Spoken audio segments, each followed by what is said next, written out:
Hello. There you are.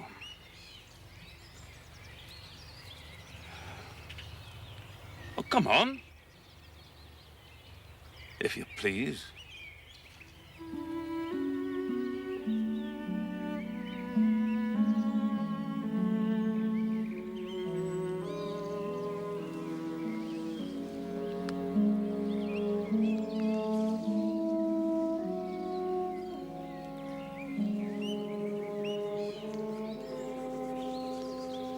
And this is Jane Eyre. Yes, just one of your tricks to come on foot. What the devil have you been doing this last month? I've been with my aunt, sir, who is dead. True Janian reply. Good angels be my guard, she comes from the abode of the dead. I said you were an elf. I'm no elf, sir. Truant. Absent from me a whole month. And forgetting me quite, I'm sure. I thought you were in London, sir. I suppose you found that out by second sight. But I'm back. I had a letter from Mrs. Fairfax. Stay still. And did she inform you of what I went to do? Oh, yes, sir. To buy a new carriage. And to make arrangements for your wedding to Miss Ingram. Well, you should see the carriage, Jane. And tell me if you don't think it would suit Mrs. Rochester exactly. I wish at times I were a trifle better adapted to match with her, externally. Tell me now, fairy that you are, you couldn't give me a charm or a filter or something of the sort? It would be past the power of magic, sir.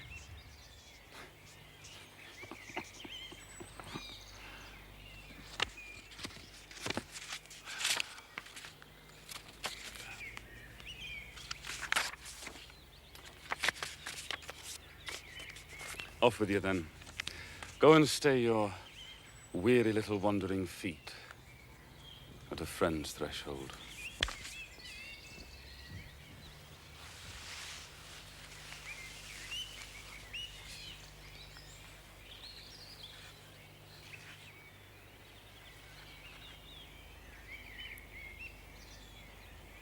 Thank you, Mr. Rochester, for your great kindness to me. I'm strangely glad to be back again. And wherever you are is my home. My only home.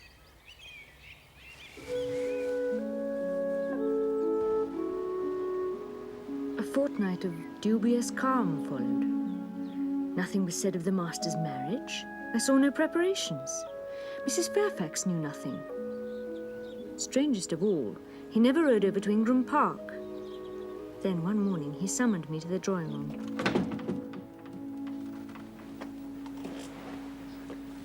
Sit down. Now, Jane, Thornfield is a pleasant place, is it not? Yes, sir. And you must have become, in some degree, attached to the house? I am indeed, sir. And to that foolish little child, Adele. Even to simple Dame Fairfax. I have an affection for them both, sir. And would be sorry to part with them? Yes, sir. Pity. It's always the way. No sooner are you settled in a pleasant resting place than you must rise and move on. Must I leave Thornfield, sir? Yes, I'm sorry, Jane. I believe indeed you must. I shall be ready when the order comes, sir. It is come now. Then you are to be married. Exactly. Precisely. With your usual acuteness, you have hit the nail straight on the head. Soon, sir? Very soon, my Miss Eyre. And you'll remember, the first time I intimated that I intended to take Miss Ingram to my bosom, you said, with that discretion I admire in you, that you and little Adele had better trot forthwith. I shall seek another situation immediately, sir. In a month, I hope to be a bridegroom. In the interim, I will myself look out for employment for you. I'm sorry to put you to any kind of trouble. No need to apologize. You've done your duty well. You have a sort of claim upon me. Indeed, I had heard of a situation that may suit. The 5 daughters of a Mrs. Dionysius O'Gall in Western Ireland. Ireland? Oh, you like Ireland, I think. They're very warm-hearted people there, they say. But it is so far away. From what? Well, from England and from Thornfield. And? From you, sir.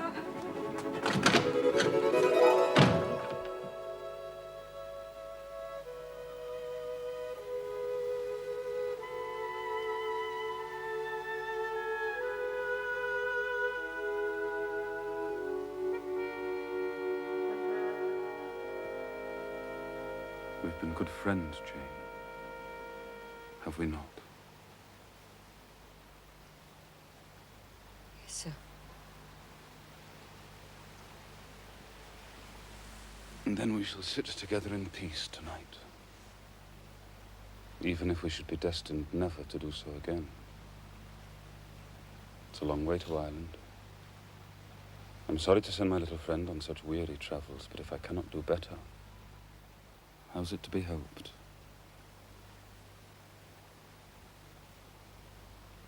Are you anything akin to me, Jane, do you think? Because I have a strange feeling with regard to you. Especially when you're near to me as now.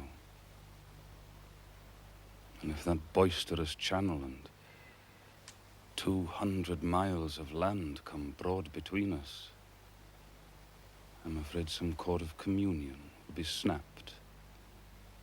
Then I shall take to bleeding inwardly. As for you, you'd forget me. That I never should, sir. Do you hear the nightingales singing in the wood? Listen. I wish I'd never been born. I wish I'd never seen Thornfield. No, because you're sorry to leave it? I love Thornfield. I love it because in it I've lived a full and delightful life. Not been trampled upon. I've talked face to face with what I reverence, with what I delight in. I've known you, Mr. Rochester. It strikes me with terror and with anguish to be torn away from you forever. I see the necessity of departure, and it is like looking on the necessity of death. Well, where do you see the necessity? You have placed it before me. Mr. Ingram, your bride. My bride? What bride? I have no bride. You will have. Yes, I will. Then I must go. No, Jane. You must stay. I swear it. I tell you, I must go. Do you think because I'm poor, obscure, plain and little, I'm soulless and heartless? I have as much soul as you and full as much heart. And if God had blessed me with some beauty and much wealth, I would have made it as hard for you to leave me now as it is for me to leave you.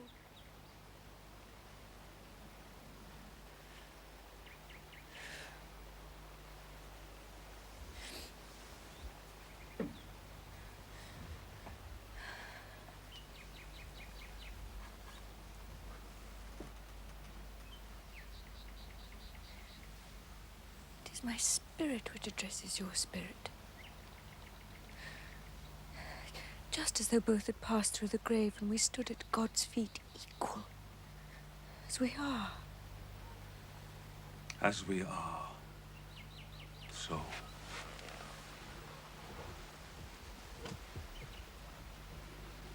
So so, Jane? You are a married man, or as good as married. Married to one inferior to you, whom I do not believe you truly love. I would scorn such a marriage, therefore I am better than you. Let me go. Jane, don't struggle so like a wild, frantic bird. I am no bird. I am a free human being with an independent will, and I shall leave you. It is your will that shall decide your destiny. I offer you my heart, my hand, and a share of all my possessions.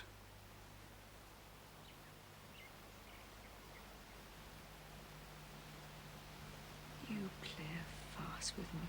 I ask you to pass through life at my side, to be my second self and best earthly companion. Come, Jane. Come hither. Your bride stands between us. My bride is here, because my equal is here. And my likeness. Jane, will you marry me? Do you doubt me, Jane?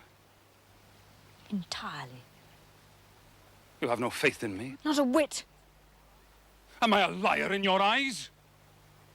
What love have I for Miss Ingram? None, and that you know. What love has she for me? I shall never marry that mercenary. You strange, you almost unearthly thing. I love you as my own flesh. I entreat you. Accept me as your husband. Jane, I must have you for my own. Entirely my own. Will you be mine? Accept me. Marry me. Mr. Rochester, let me look at your face.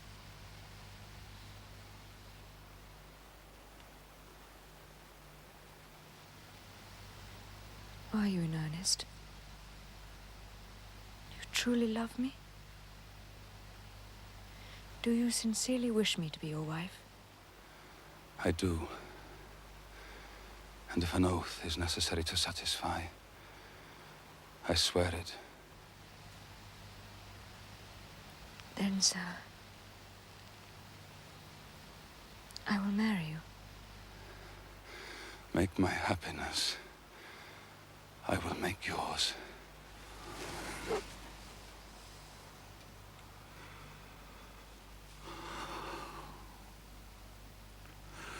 God pardon me, and man meddle not with me. I have her and will hold her. Edward, there is no one to meddle. I have no kindred to interfere. No.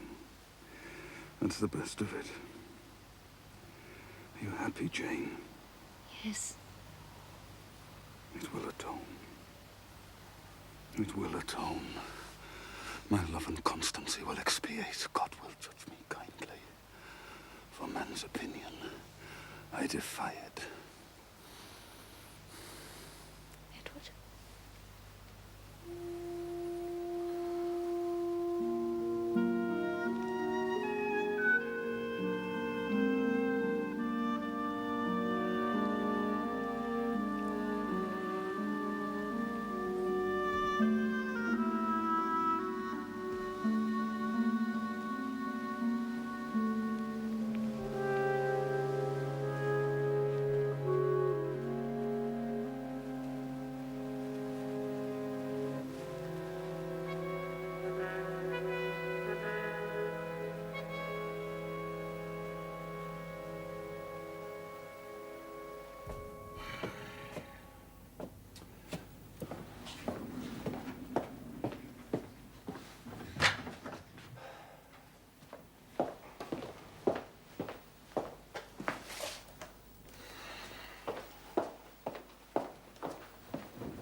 Oh, come and bid me good morning, Jane. Oh, you look blooming and smiling and pretty, truly pretty this morning. Is this my pale little elf? Is this my mustard seed? It is Jane Eyre, sir. Soon to be Jane Rochester. In 4 weeks, Janet, not a day more. What, you're blushing? What's that for? Jane Rochester, it seems so strange. Yes, Mrs. Rochester. Edward Fairfax Rochester's girl bride. Human beings never enjoy complete happiness in this world. I'm no exception. It's a daydream. Which I can and will realise. I wrote this morning to my banker in London to send me certain jewels he has in his keeping. I shall pour them into your lap. No. I shall hang diamond chains around your neck. Oh, please do not speak to me as though I were a beauty. I am your plain Quakerish governess. You are a beauty in my eyes. And I shall make the world acknowledge you a beauty. And then you won't know me. I shan't be Jane Eyre any longer. I don't speak to you as though you were handsome, though I love you dearly. Too dearly to flatter you. Please, don't flatter me. Please, don't send the letter.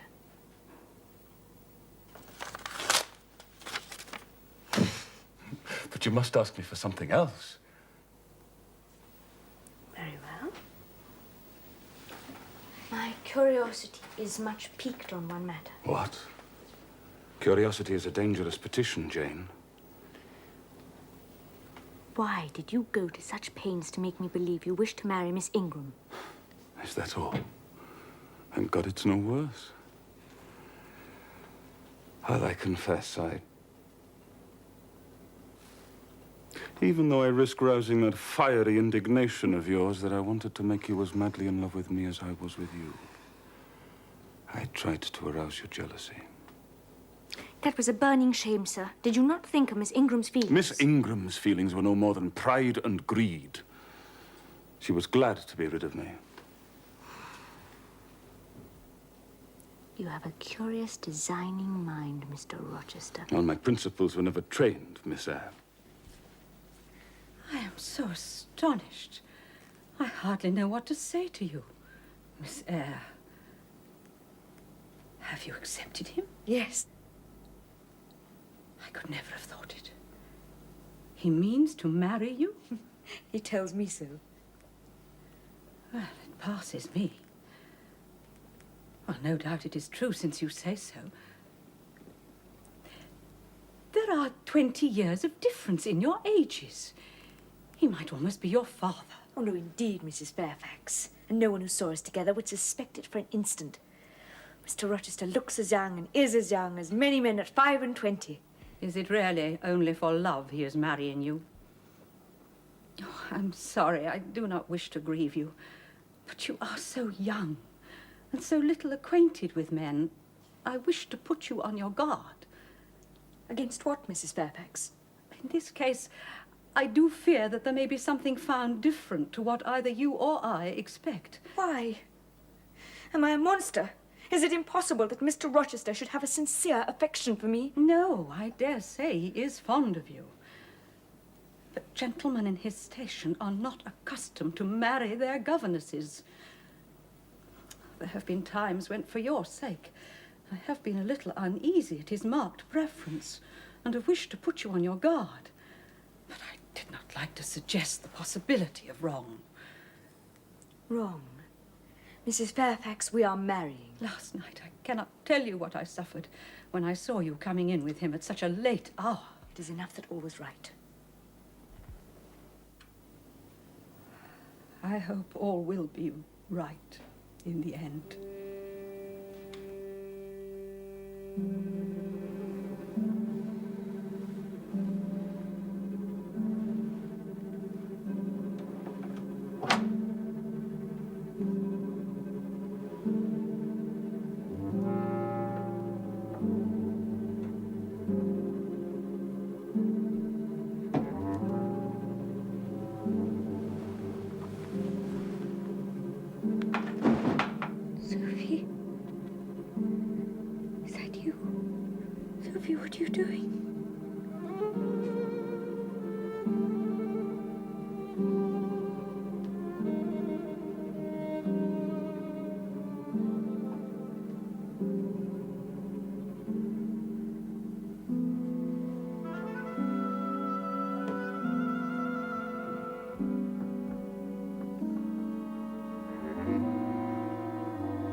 much I can tell you. It was not Grace Poole. It was nothing but a creature of your imagination.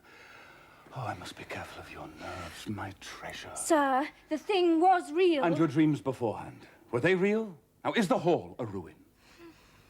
You had another dream, Jane. And this veil, your special gift to me.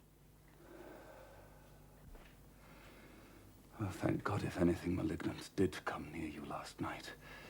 It was only the veil that was harmed. Oh, think what might have happened. Oh, but tell me who or what that woman was. Now, Jane, I'll tell you.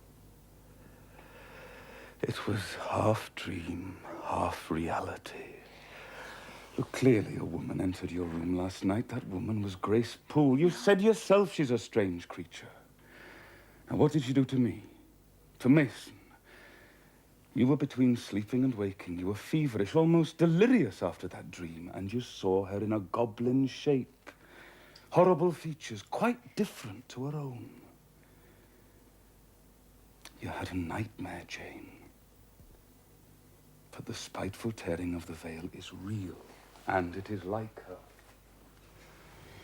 Then why do you I keep... You would ask me yet again why I keep such a woman in my house!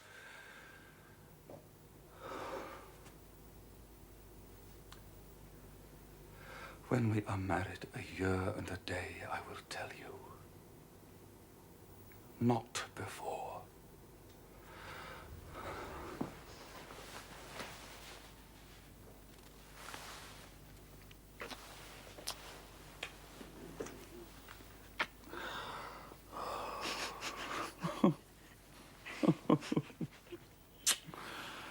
Are you satisfied? I'll go and finish my packing.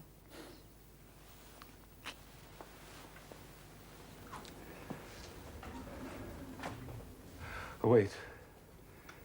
Doesn't Sophie sleep with Adele in the nursery? Yes. You'd better share it with them tonight, Jane. I will do so gladly. And lock the door on the inside. Sleep well. No nightmares tonight, dearest. Dream of happiness.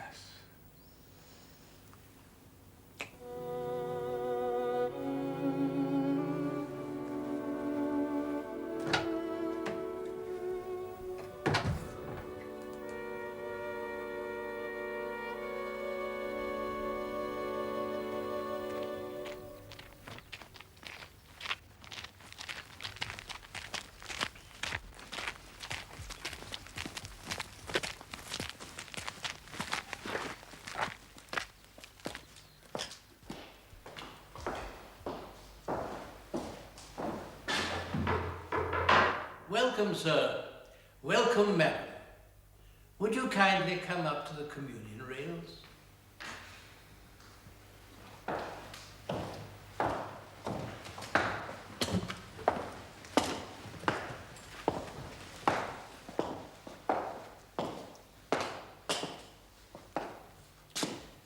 This is a most happy occasion. Mr. Rochester, I have had the privilege many times... Shall we proceed, Mr. Wood? Why, of course. Dearly beloved, we are gathered here in the sight of God and in the face of this congregation to join together this man and this woman in any just cause why they may not lawfully be joined together. Let him now speak, or else hereafter ever hold his peace.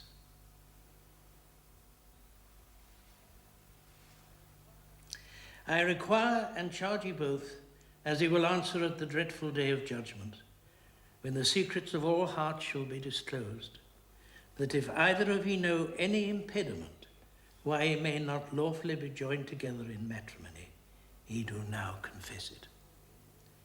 For be ye well assured I declare the existence of an impediment.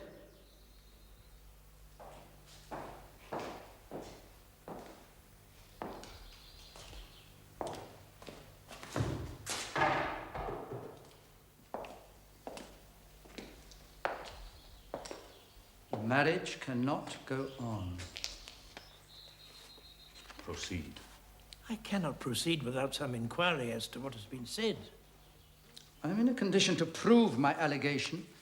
An insuperable impediment to this marriage exists. Please explain, sir. It consists in the existence of a previous marriage. Mr. Rochester has a wife now living.